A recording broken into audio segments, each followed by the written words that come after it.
Hello ladies, I'm Lydia from the Home Living blog. I don't have comments on this YouTube channel, and if you're new here, you'll need to know that I'm making these videos for my blog, and you can go over there via the link that I provide and leave a comment. And also there's a PayPal button on my side for those of you who have asked me if they could donate. So today I'd like to talk about, oh, and then I also want to say that I'm not ready to manage comments on the video aspect because this actually is supposed to go for my blog. I really don't want to monitor too much online. My email, my blog, about all I can handle. So today I'd like to talk about the that horrible feeling of isolation that you may occasionally get when you are a homemaker. But it isn't just homemakers that suffer from it, so please do not think that if you decide to be a homemaker full-time, you're going to suffer this horrible feeling of isolation. Isolation, the isolated feeling, comes from many other things too, and it does not always mean that because it doesn't always happen at home.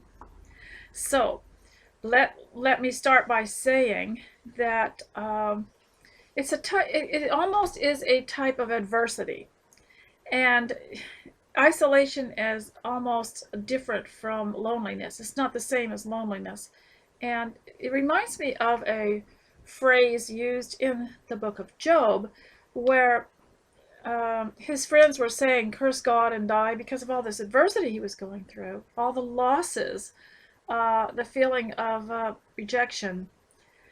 And he said, well, shall we accept only the good that God gives us and not the bad? Something like that. Should we only accept the things that please us and not the things that don't please us?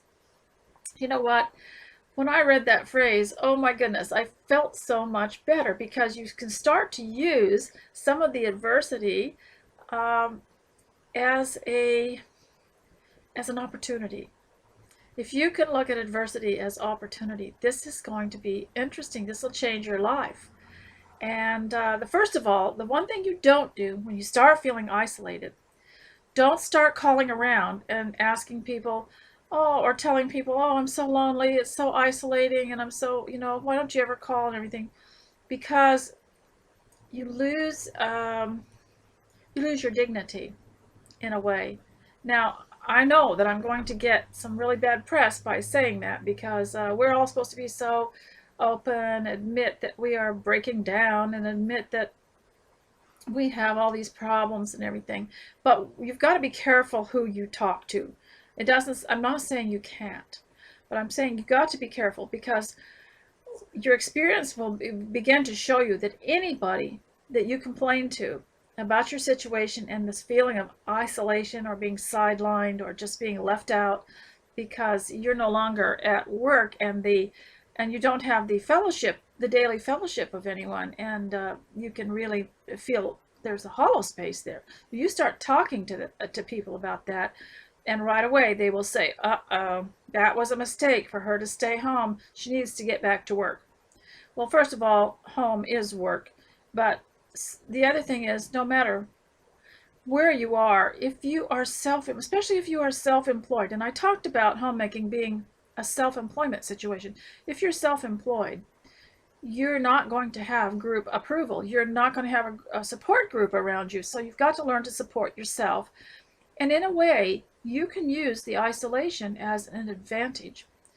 And I have noticed that a feeling of isolation can come upon me, but it goes away, and it's never around when I'm cleaning out something, when I'm sorting through a box of papers, when I'm cleaning out a drawer, when I'm going through the clothes and trying to eliminate what we don't need anymore, when I'm regularly going through things or cleaning a room. It disappears. That feeling of isolation disappears. For some reason, the movement of your hands, the hands seem to engage the mind, and that feeling of isolation goes away. But that being said, I do believe that socialization is very important. And one of the reasons for this, and I have been telling people this over the years, is we have some people at church who are hard of hearing, who have told us that in some of the ways, the things that they have learned in their education about hearing loss, is that you have to be careful that hearing loss does not create dementia. And the reason that they're telling me this is that they have been told and read that your hearing is connected to the brain and is stimulating to your thought process. So when you don't have that anymore, you gradually slip into this silent world where you not only can't hear, but you can't understand either. And your brain isn't functioning the same way. So one reason we have to socialize, we can hear each other's voices and see their expression and feel their humanness and their warmth. So I would suggest that if you're feeling isolated, to plan. I know that impromptu is more fun. It's nice if people drop by. It's nice if they'll phone without calling first. But eventually, if you start using isolation as an opportunity to do something, uh, let me just break off there and go back to use isolation as an opportunity. If you'll notice that an artist or a writer or a landscaper or someone who's creating something, builds something, even a seamstress, she she does not need people around her distracting her. She wants to get her job done, and you see this in other professions too, especially self-employment. You don't want too much distraction. You work better um, if you're not having to deal with too many people, so, and too much noise. So that being said, uh, this is one thing you can do with your isolation. You can use it as an opportunity to better something in your house, better yourself, make plans, write a letter, etc.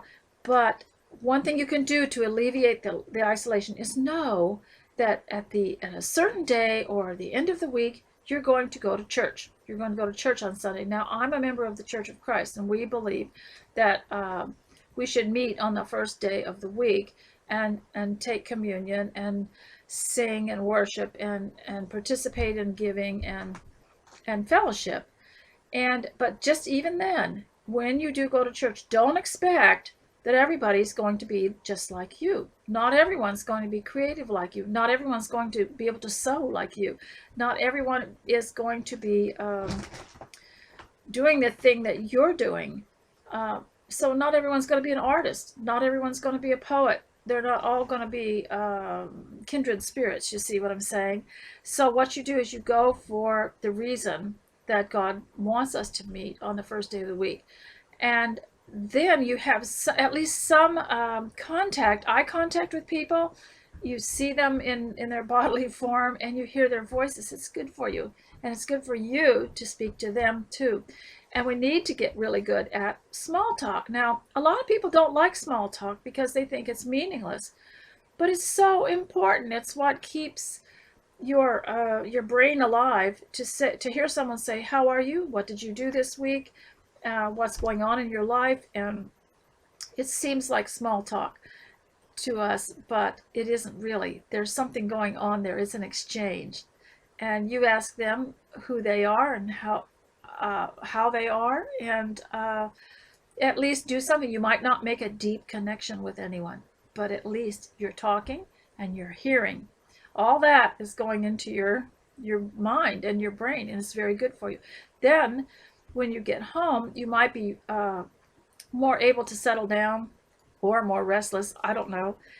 But here are some of the things you can do with that isolation. I was talking to a man the other day that oh, well, let's go back to planning socialization. At least once a month, do something that's hospitable for someone. Send them something in the mail, whether a card or whatever, because you're connecting and communicating. That's socialization. Phone somebody once a month, and we all have FaceTime and Skype. If you've got a small baby at home, get your Skype going once a week or whenever you want, and make sure your baby gets acquainted with his grandmother. Well, you maybe not understand everything that she says, but recognizes her and her voice and how important the voice is. And so I hope you can digest that. I mean, I understand it, but sometimes telling it is a little different than understanding it.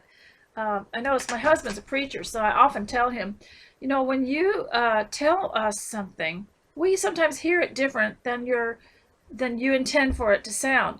We hear it, the hearer always is different than what the speaker says. The speaker speaks with understanding and knowledge.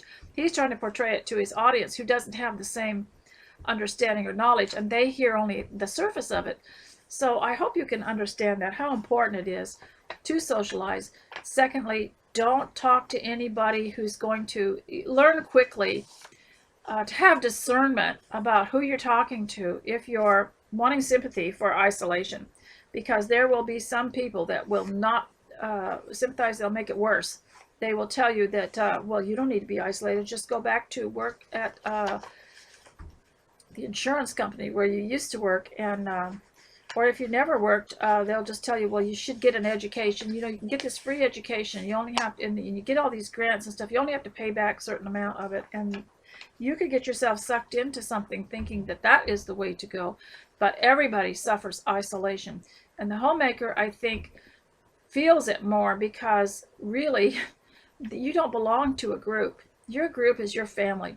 So one of the things that I did that you might try, or maybe you did it, and that is you groom your children to be your future social life. So you share your life together. Now in homeschooling, that's possible because we discovered life together. A lot of the things that I taught them, I didn't even know, but because we had wonderful homeschool books and a hands-on experience, and we went for nature walks, and we planned, I wanted them to practice hospitality, so we would plan something and invite someone over so that the children would know how to serve and how to take care of a visitor, you know, how to take their coat and how to offer them a seat and things like that. So we planned all this, and I learned right along with them because I had to get information on how to do it. And so we shared a life, and then I created my own future social life so that I'm not dependent on other people. Another problem is that we moved around a lot, and you know, you just make a connection with somebody and then you have to move somewhere else. Well, in this last place, we've been over here 25 years, so that has helped because sometimes, I don't know why this is, but sometimes it takes 15 years before you can really get someone used to you being there and trusting them and trusting you, and you make a connection. Now, another problem with socialization, see, it has the con side and the pro side. Another problem with socialization is the time waster. You might get someone who wants to socialize, but after a while, you need for them to give you the time you need to rest, to take care of your home, to take care of your children, and that sort of thing. So you don't want someone around too long. But that's the beauty of invitations. You can invite someone over and say, between 1 and 2, I'm going to host this, and you can come, but you know, make it clear that maybe after 2 o'clock the children are going to be taking naps, or you've got to go somewhere, so that they don't take up all your time, and you still get to give them the offering of hospitality. So I would say the other thing is be careful who you talk to, because they're not going to sympathize. And the other thing is to be pioneer. You know, we live in an era where nobody can be a pioneer anymore. We can't go through and create a homestead on a plot of land no one's ever been before, and people find it hard to start a business that is something that's never been done before. But you can be a pioneer in many other things. So you can be a pioneer in isolation, pioneer of what to do with it. And a man came to see us the other day that we did not know, and someone had introduced him to us, and we didn't actually know him, but he dropped by the other day, and he told us that he had some kind of uh, some kind of terrible addiction problem. I'm not sure what, he didn't go into detail about what that was. Excuse me, just a minute.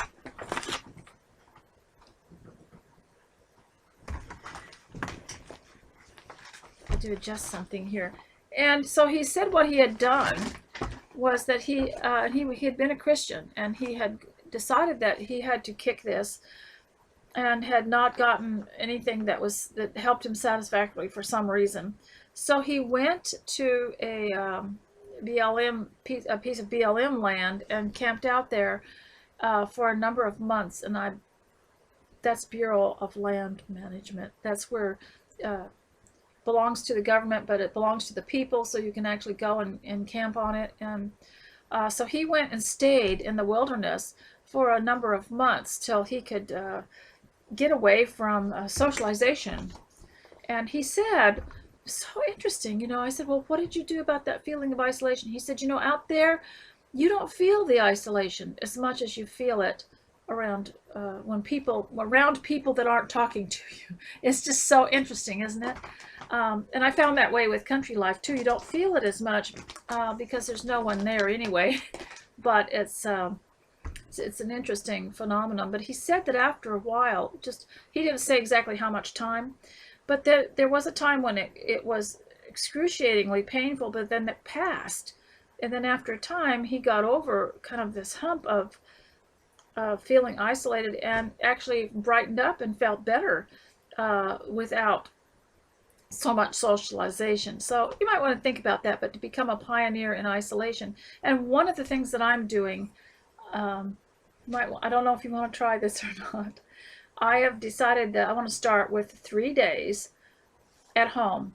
And that doesn't mean I can't go outside and go out into the garden and walk around. And 3 days at home, maybe Monday through Wednesday, 3 days at home, without getting in the car. One of the problems of being a homemaker is we all have cars now. We all have, we're usually two family cars, and the insurance is just the same for two cars as one. So why not have a second car? And we usually have used cars, but it's so tempting to go, and it's so easy to go. You're doing some housework, and all of a sudden you've run out of dish soap. So you think, well, I need to take a break, and you go to town and go to the Dollar Tree, and you get dish soap and maybe something else that you need. Um, but I'm just going to spend 3 days without going anywhere, and I'm going to do an experiment in isolation, and I'm going to self-isolate. But that does not mean that I'm really spiritually isolated or mentally isolated or even socially isolated, because here's one thing that you have at home that you can use in this. Be a pioneer in overcoming isolation, or in using it. You can use it for the good. You can use it for something good, and that is to use it as an opportunity to get every area of your house the way you want it, to be, whether it's orderliness or cleanliness, or just the visual effect of a room or an area. And one thing that I like about the home is it has so much in it that you could go somewhere else to get it. So instead of going somewhere else, you have it in the home. Let's start with the library. Surely everybody has books and videos and things that go in what's called a library. You have a shelf that has all this in there. Put a little table in front of it with a chair and call it your library. And there you can go to your library. It's somewhere to go. And then a lot of people are blessed enough to have a dining room. That's a separate room from the kitchen. Now, most people eat in the kitchen. It's handier. It's closer to the hot food. But some people have a dining room. Now, the dining room is actually quite an elegant place. That's a place. And you can dine. Instead of just eating, you can dine. And you can study this. I was reading on someone's blog years ago where this woman had learned from some country she had been on how to eat. Can you imagine? We know how to eat. But she learned how to eat so that she could dine rather than eating. And it was so interesting how she learned about tasting, and she learned about um, chewing and how long, that sort of thing. And this is one thing we have to be careful with in raising children, is don't just stuff them full of food. Uh, Make it more of a dining experience. So you have a dining room, you have a library. Let's see. Do you have musical instruments in your house? Maybe you have a music room. It might be just a corner of a larger room. Maybe you have something like that. Or you have a place where the old-fashioned record player. I have one of those, and That's my music room. So there's a place to sit over there. I also have a tea room in my home. That's by the front window, where I host a ladies' Bible class every week. And it's always set and waiting. That's my tea room. So you have your lounge room and your living room, and you have places that you don't realize you have, places that we go out somewhere else to find. And so it's so interesting what you can do with the home. And the feeling of isolation um, might go away, but it is something that everybody experiences. And like this man that went to the wilderness, why don't you consider it part of being in a wilderness, and sitting through it, just going through it. Uh, do you remember, you ladies who have had children, uh, how the midwife would tell you, breathe away the pain, and she would teach you how to pull in your breath and puff it out, and she'd say, breathe away the pain. Do you know you can do the same thing to uh, things that are not pleasant, like isolation, the feeling of isolation? You can breathe it away like it was a labor pain, but you can also pray. At that time, it could be a signal for prayer. Who knows? Use it as a signal for prayer. The feeling of isolation and the anxiety that comes with it is the problem. Uh, the feeling of being alone is pretty terrorizing to some people, because of course we were made to be with our families, to have companions, to have our children about us, and it doesn't always work out that way for some people. So you can use it as a signal for prayer. And every time that nervous, anxious feeling of isolation comes, go straight to prayer. And you will find that instead of unloading all your problems on a friend, you might make a friend of Jesus, and you might talk. Here's another thing. Someone asked me, will I talk more about my great grandparents? Um, I knew people that had been born in the 1800s. Um, Even though I was a child in the 1950s, there were still some people left that were born in the 1800s. And even just a few years ago, there were still some people that were born in the 1800s. But one thing that they did that we probably would think is so strange, but they would take a constitution. And what this was in the evenings, they'd go for a walk. And who knows what all they did. They talked aloud.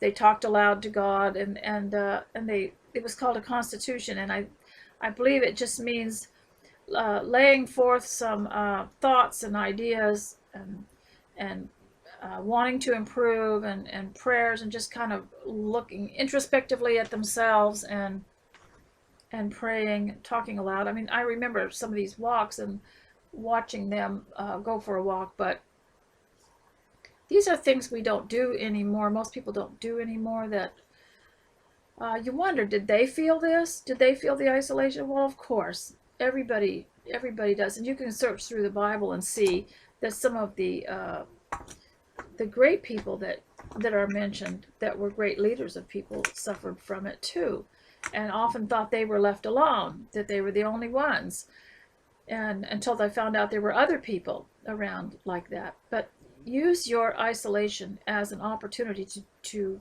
be productive, to do something. Do you want to write something? Do you want to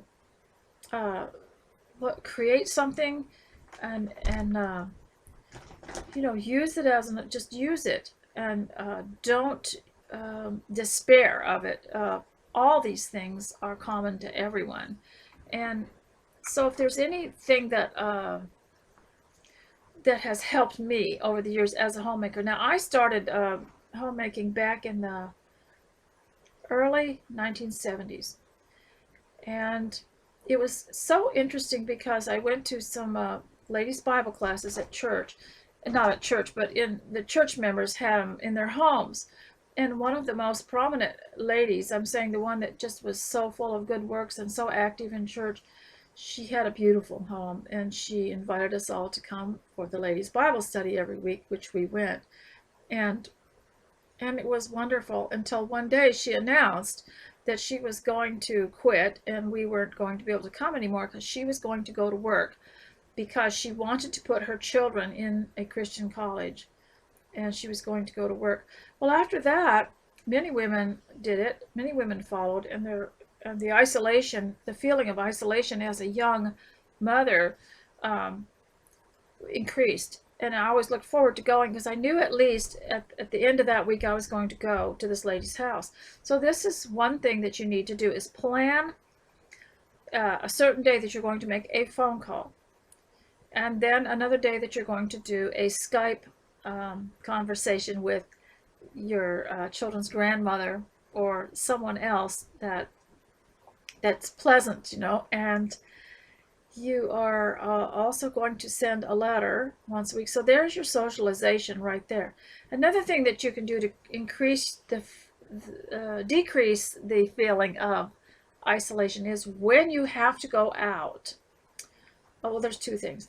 When you have to go out, make sure that you speak to the people who are serving you, who are waiting on you. Now, most of us go through the self-checkout and everything. We don't have to talk to anybody, but make sure you say hello and smile to someone. This is so important.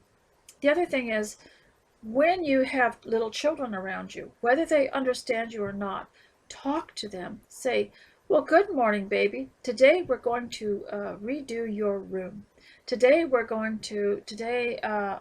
you and I, and just wrap the baby in his little carrier and take him around and talk to him. Because his understanding, he will start to like whatever you like when he sees you doing it.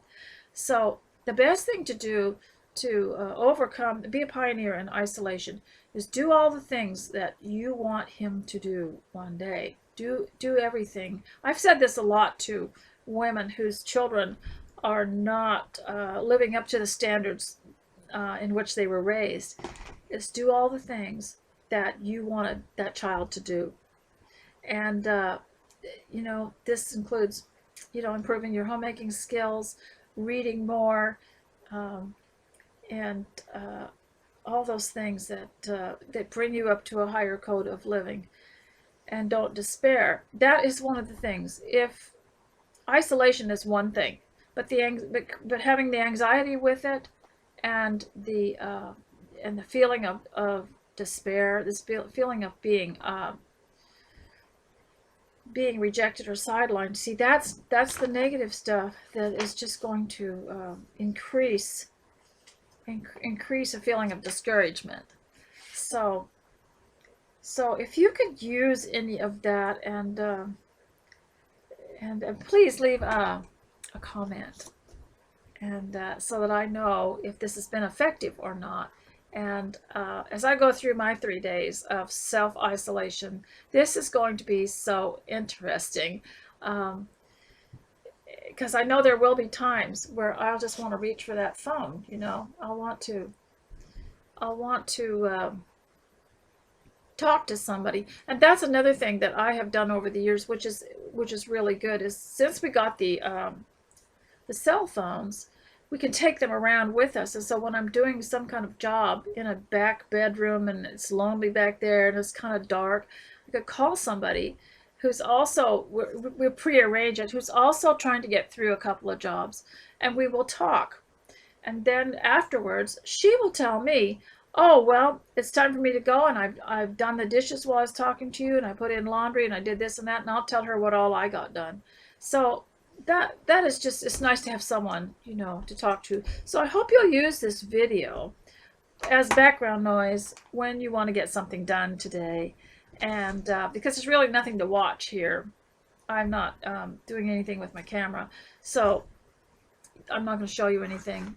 So you could just turn it on and set it up somewhere and go make your bed and do your laundry, and you can even take it outside and hang your laundry out. So use this video for company when you're working, or when you're just anything relaxing even, you know. So, and I hope that you've enjoyed it, and I hope it's been of some use to you. So please leave me a comment. God bless all of you. Thank you. Goodbye.